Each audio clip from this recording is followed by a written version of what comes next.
Okay, so morning everybody. I know we're like doing PSAT testing and we're doing 20 other things today, so I appreciate us all being here and taking the time to do this.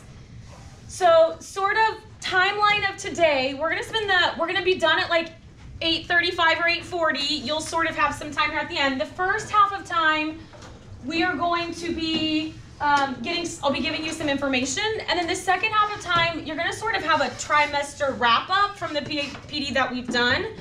And you'll actually be creating something that you want to use that you've taken away that you can create and use in your own classroom.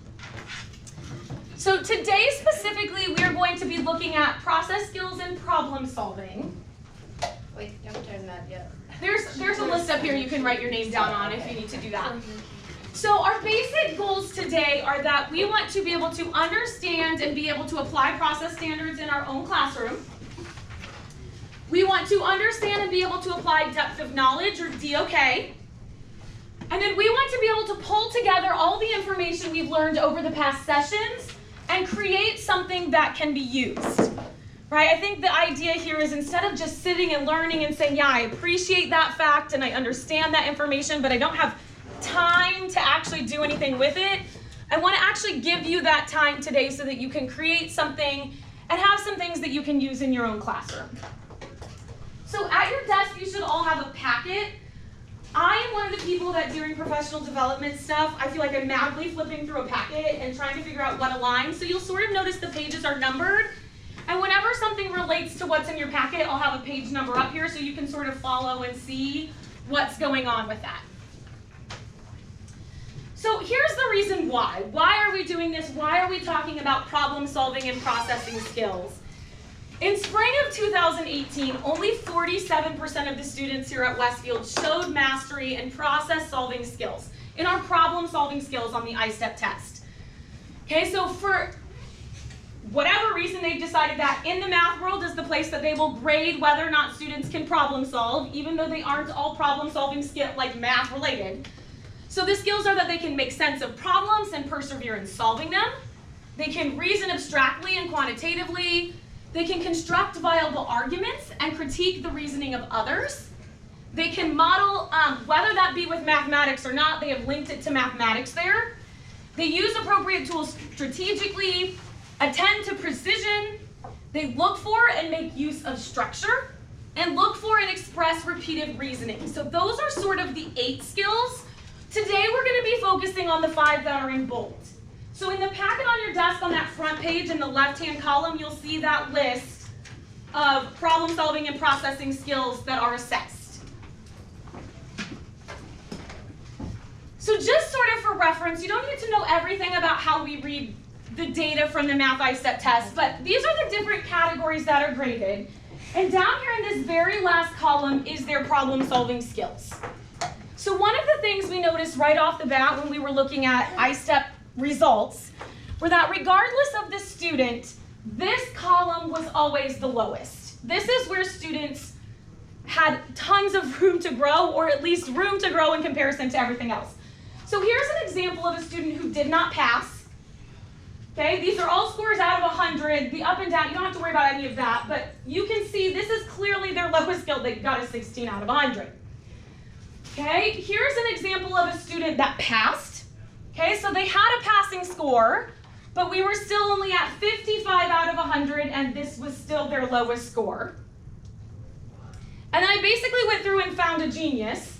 So here would be one of our top-end students, obviously is passing, in fact is a pass plus, is performing very well on the test, getting excellent scores, but still, this is the category that we have the weakest pull and where they have the most room for growth. So whether you are teaching an AP student or whether you're sitting in any other classroom, all of our students have room to grow and have some space that they can be learning on processing and problem solving skills. Okay, so while math teachers are often charged and held accountable for problem solving skills, it's something that happens in all of the fields. So looking through all of the subject areas, we all have standards that are linked to it. Some of us have individual pieces. So what I want you to do is take a quick moment. If you can't think of something on your own, you could share ideas with someone sitting around you, but you have a small sheet of paper on your desk. I made it teeny tiny on purpose because I do not want you to write me a book. Okay, I want you to write down what PLC group you're in. So I wouldn't put math department, I would put algebra PLC. And I want you to jot down what problems you see in your own classroom with students lacking in problem solving skills. Okay, so whatever sort of comes to you first, I want you to write down what problem solving skills you see that are lacking in your own classroom.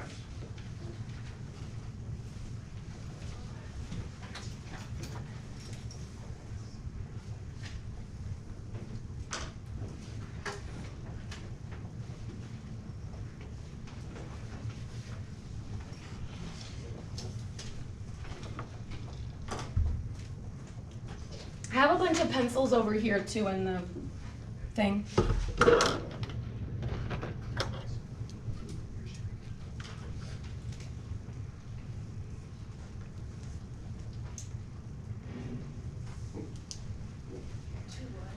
What's that?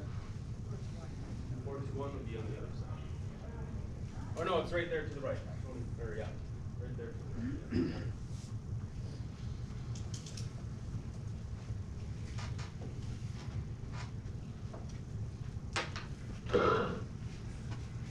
Joel, do you mind going around and collecting those? Maybe those are finished, just so they don't get shuffled along with anything else. Okay, then when you're finished, I'm gonna have, Joel's gonna come around and sort of pick some of those up for me. He's helping me out today.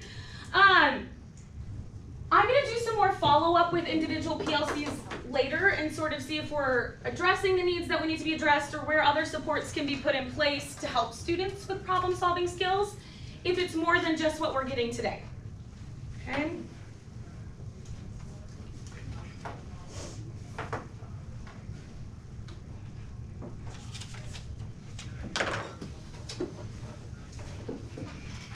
Thank you, TV. So the next thing that I have up here is the Forbes Top 10 Skills Employers Want. This is the list from 2015. I pulled up the list of what they want, the top 10 lists for what students should be able to do in 2020. The list is almost exactly the same. There's only a slight difference in that a couple of the categories were put together, and then they added in some emotional wellness things. Okay, so you'll also see on page 1 of your packet, I've linked these top 10 skills to the process and problem solving skills that we are wanting students to be able to do. Okay, so it's not just Mrs. McKinney in the math department or the state or whatever. This is like employability skills that we say students should be able to do. And hopefully as we're looking at these, you know, like ability to communicate verbally, right? That's the same idea as being able to construct an argument, right? You're communicating your information. So we've sort of linked on that front page what our process skill is, what that looks like as an employability skill, and then some things that you can do on your own to sort of help support those. And we're going to be going through those together as well. Any questions on that front page of your packet?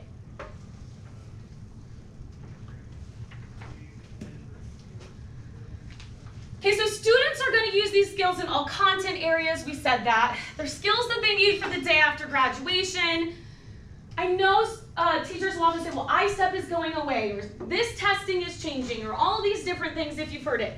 I think the reality is that it's not just a skill we want to talk about because it's tied to a test. These are skills that we want students to be able to do. It makes them productive human beings. And if you won't buy into the need that students need it, this is stuff that is assessed in some way, shape, or form. It is what allows us to have e-learning days. It's what allows us to have our half days on final exams. It's what allows us to have our bonus pay. So even if you don't see why the students need it, think about why you need it, because these are things that we have to be able to perform on, and our students need to be able to do for any of those things to remain being available to us. So where do we begin? I think the first thing is that we all have to agree to commit to this. It can't just be a math department standard that math teachers are going to teach students to problem solve, and that's it. These students need to hear the same thing across the board with the same expectation. So we want to create opportunities that will require students to use deeper processing skills and to be using problem solving skills across the board, day to day, in all of their classes. And there are two ways to make that happen. By increasing DOK in your classroom, truly stretching students, and then including process and problem solving skills on your own. So I think that some of us are sitting in our seats going, sweet, I know what all of those are. Some of us saw the STEM presentation that I did last year, but some of us might be sitting in our seats going, ooh, I don't know so much about that, or maybe one category I know more than the other. So we're gonna kind of do a quick run through to make sure that we're all sort of on the same page with what those things stand for. So DOK is depth of knowledge, and depth of knowledge has 4 different levels. And it's just the level that we are stretching or asking students to think at. So DOK level 1 is just our basic recall. I teach my students and then I want them to recall that information. Okay, when did this war happen? How do you solve this equation, right? Just basic steps. It's usually what we give as our most basic test questions. Doesn't mean it's the best way to assess, but doesn't also mean it's not value. It doesn't have value, okay? It's just not necessarily the most best way all the time. It has been in the past about 50% of ISTEP testing. And I included that because I think that just means, right, there is some balance, there is reason for it, but it's not where we want to end. Okay, so things like identify, recall, use, measure, solve. So if you turn to the second page in your packet, you'll see a wheel. And those are sort of some STEM words that will come from each category. So I listed a few up here, but there's more than these. DOK level 2 is then taking that a little bit further. Can you do something with the basic knowledge that you have? So now I've taught you information. Can you do something with it? Can you record an observation that pertains to it? Can you categorize and or organize data that is about that? Okay, can you extend a pattern? Could you summarize results? There are other STEM words in there. You can see that on the wheel. Okay, DOK 3 takes that even deeper, and it says, okay, now I've taught you something. Can you apply it? Can you justify your answer? Could you explain why you're saying or doing that? Okay, and this is where the majority of students need to be at. DOK number 4, option 4, is much more in-depth. It's not something that you can just plan a one-day activity on, so we're not going to spend our time focusing there. It's kind of funny, I actually usually see a lot of DOK 1 and a lot of DOK 4, but sort of lacking the stuff in between, right? We've planned a great project. That's your DOK 4. Where are you filling up in that stuff in between? So we're not going to focus on DOK 4 today. That's a much larger piece. So once we know this information, how do we use it? And I think this is the simplest change you can make in your classroom. It takes some practice, okay? But it's one of those things that is pretty simple. Can you change the way you talk to your students? Can you decide that instead of when a student says, Mrs. McKinney, how do you do number 4? Instead of saying, okay, let's start here, can you say, well, I don't know. Where do you want to start? Tell me what you do know. Okay, what reasoning might you give when you're telling me that this is where you want to start? Explain why you thought that. Just how we communicate and how we ask questions. So I made up some generic ones based on DOK, right? But if I wanted to do a quick poll and see what we know now in the classroom over DOK, I could say to you all, what does each level of DOK mean? Right, and Caitlin could raise her hand and say, well, it means recall, it means this, it means this. That's a DOK level 1 question. Okay, but instead, maybe I could say to the class, okay, class, let's compare the differences between a level 1 and a level 2. I'm still assessing if they know the information, but I'm asking them to think about it differently. Okay, and if I want to stretch that even further, I could say, okay, look at the following questions and statements, decide what DOK level they are, and then justify or explain why you picked that. Again, I'm still assessing the same information. I'm still talking about knowing if they know the same thing, but I'm talking to them differently. I'm communicating with them differently. Okay, so underneath your wheel, you have 4 boxes.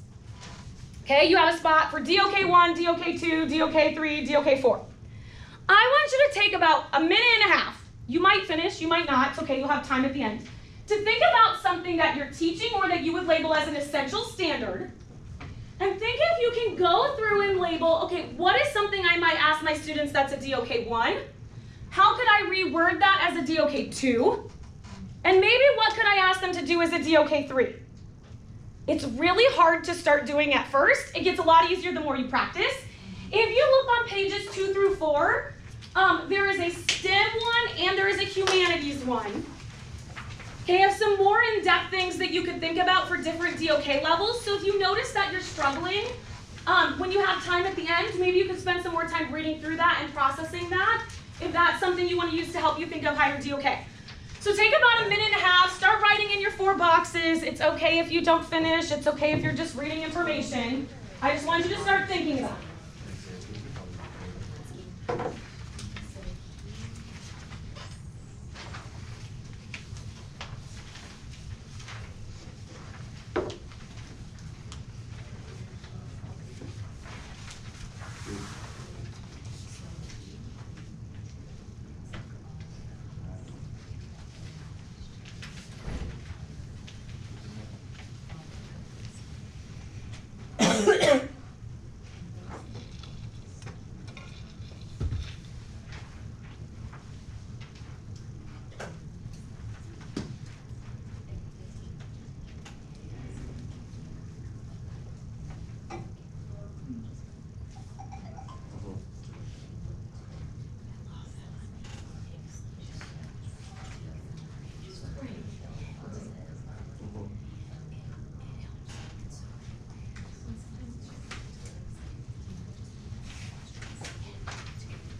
Okay, so even if you're not finished, it's okay. I promise I'm going to give you time to sort of digest and process at the end. But I know that some of us might be like, this is already something I've done before. And so I want to make sure we all have time at the end to sort of focus in a category that's most beneficial to us instead of, okay, I'm writing these questions, but it's not really helpful for me right now. So the second thing that we're going to talk about is the process standards, and we're going to focus on those 5. Okay, we sort of have hit on these topics, right? They're expected to be taught these skills, but these aren't really skills that you can just like teach in a day. They're experiences that we need to be providing for the students. Okay, so we kind of all need to like have that work together mindset of if I may be focusing on one process skill, but some English teachers are focusing on another process skill, and we all work together and we're all doing a little bit in one category, that will all start to make a difference. Okay, you don't have to take on all 5 on your own. But if we all are doing something, right, that will come together in a bigger picture. So I think we can all read. But process standard number 1 is make a sense of problems and persevere in solving them. I think this is one we probably complain about the most. Okay, we ask them to do something or to solve a problem and they look and go, huh? Where do I start? What do I do? Or they wait for you to give them an answer. Okay, so things that we can do as teachers, small things, we can give them more time. Don't answer the question. Where do I start? I don't know. I'm very forgetful right now. Right? Give them more time. Respond to students' questions with guided questions. This links right into those DOK. Okay, so these are very linked together. Allow students to use their own process, even if it isn't what you would do. That's a really hard thing for me to do. I've had to practice. Right? Giving up that control. Yeah, you got to the right answer. That was a very messed up way of getting it, but you did it. Okay, and have students discuss with each other that communication. Well, they knew where to start, but I knew how to fill in that next piece, and we were able to put it all together. Process standard number 2 is reason abstractly and quantitatively. Right, this is our solving real-world problems. Right, don't do the same type of problem every time. Don't give them a problem and say mimic the exact same steps. Give them a problem, but then the next problem, have them do it look a little different. Maybe it's multiple choice, maybe it's free response, maybe it's a totally different idea but the same concept. Vary your wording. This is where sometimes Google can become your best friend. In the math world, we spend a lot of time Googling problems because I don't always know. So here was an example I pulled from an algebra team question. They could ask students to apply a formula, or they went, ooh, that formula is used when we're doing different type of research. So here, you're now going to work for the Weather Center and be doing tsunami warnings. Okay, so we're putting them in a situation of here, this is where it's used. They're seeing how it's used and why it's used, but they're still being assessed on the same skill. Okay, and some of you right now might be like, okay, that's not me. That's okay. Maybe process standard number 2 isn't where you're going to focus. But on page 5 in your book, there are, in your packet, there are some questions you could think through. If that is one that you decide, okay, that's an area I could improve. That's an area I could work on. Process standard 3 is that you can construct viable arguments and critique the reasoning of others, right? You can talk to each other. You can justify. You can explain. Okay, have students find errors in work of others, off of others, or give them sample work with mistakes and say, why is this wrong? Yes, Joel? Activity after number 2. True statement. Yep. It's okay, I got you. So if you look, well. Or do you want to continue on? Yeah, hang on. Let me finish this thought and then we'll go. Okay. Because it's just that word one. No, we're good. We're good. We're good. Okay. Okay, we're going to give students opportunities to work with groups or partners where they need to justify, explain, or critique.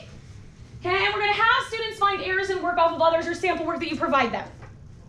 So anything that they're doing to talk, to communicate, to whatever. Now, we've done lots of activities over the last 2 PDs, so there are other things you can pull from.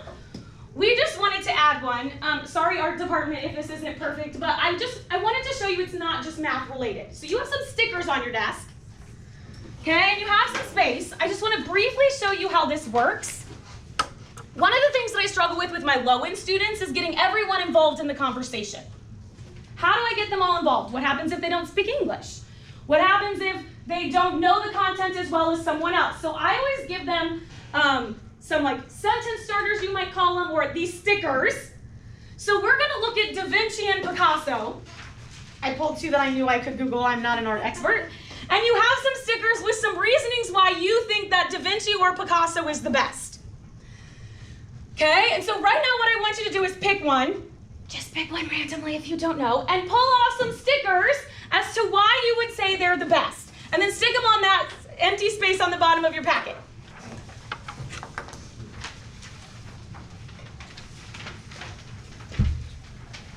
I mean, take 10 seconds. We're not going to actually debate. I just want you to see how it works.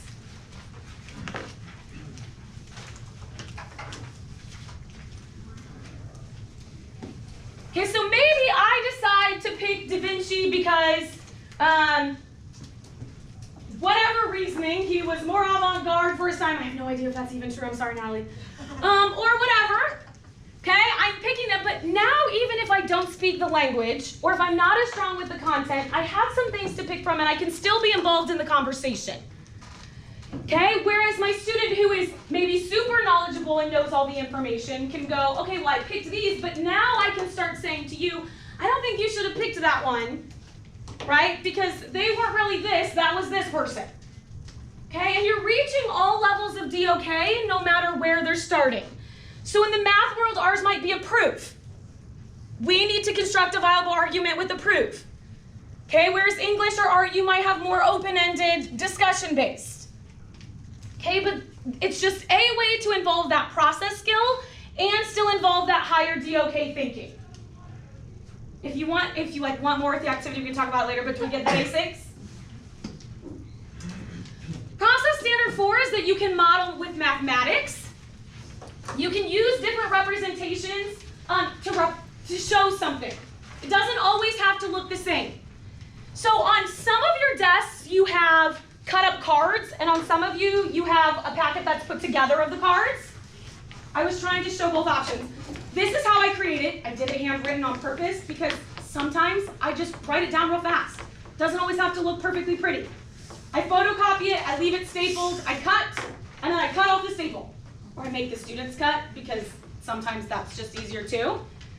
Okay, so I want you to really quickly find someone sitting around you who has the cards already cut up. And I want you to see if you can sort the cards into whatever categories you think they should be in. You just decide. I'm not giving you anything. Look at the cards and decide what they should be. Here's a thing of cards up here if you need one.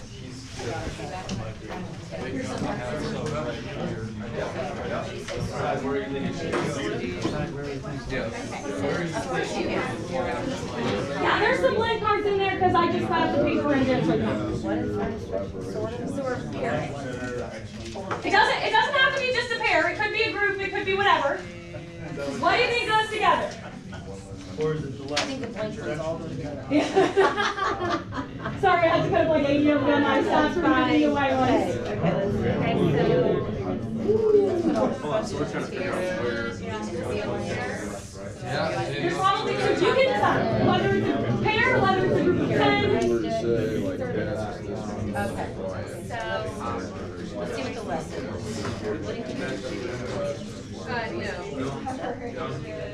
Or introduction. Okay, stop. I know you didn't finish. Oh my God. That was really quick.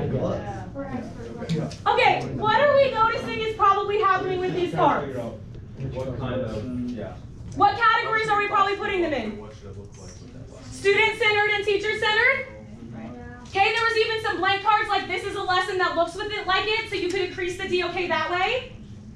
Okay, so there's different ways that you could model something and it be the same thing. It'd be a picture, it'd be words, it'd be whatever. You don't have to finish it, I just wanted you to understand how it works. Does that make sense? Okay, go back to seat. I'll roll around. I guess you could have them put their own here. Right, so like having them fill in their own, having them ask what would you do that looks like this, that's that higher DOK level. Okay, the last one that we're going to look at is 6, which is attending to precision. This is my favorite because in the math world, like that vocabulary is just as important and we don't tend to think that. But just making sure that they're using correct vocabulary. In our circumstances, not rounding the answers.